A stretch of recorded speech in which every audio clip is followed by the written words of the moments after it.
Going on a long walk can be the best way to see a city. So if you only have one day in Yokohama, I'm going to show you the best route to see as much of the city as possible. Let's go.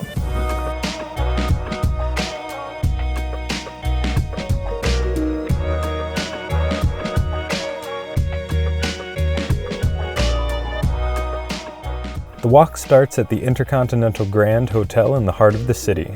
Check out my review of it here. If you're not staying at the hotel, Motomachi station also works as a good starting point. Walk past the Yokohama Cosmo World amusement park. The Ferris wheel claims to be the largest clock in the world, and there's also a cable car ride spanning the river. Next, you'll see these beautiful brick warehouses. They're Yokohama's old customs inspection houses from the 1920s. On the inside, they've been converted to shops and restaurants. Continue along the waterfront to the striking passenger boat terminal. Grab a drink and find a seat to rest and enjoy a great view of the skyline. Straight back from the passenger terminal is an important landmark in the history of US-Japanese relations. A park now marks the spot where the United States and Japan signed the Treaty of Amity and Friendship.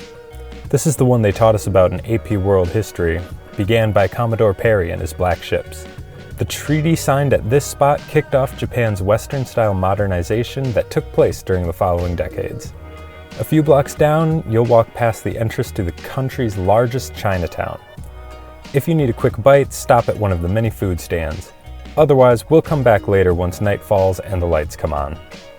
You'll soon come across a canal covered by an expressway. After you cross the water, you'll find the Motomachi shopping street, then continue on to a path that will take you up the bluff, past the cemetery for foreigners, a park, and a pool.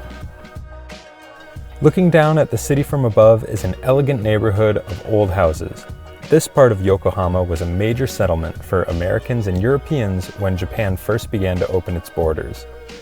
Some houses are open for tours or have been converted into restaurants. From this spot, you may even catch a glimpse of Mount Fuji. Make your way to Harborview Park. Definitely try to get your arrival to align with golden hour.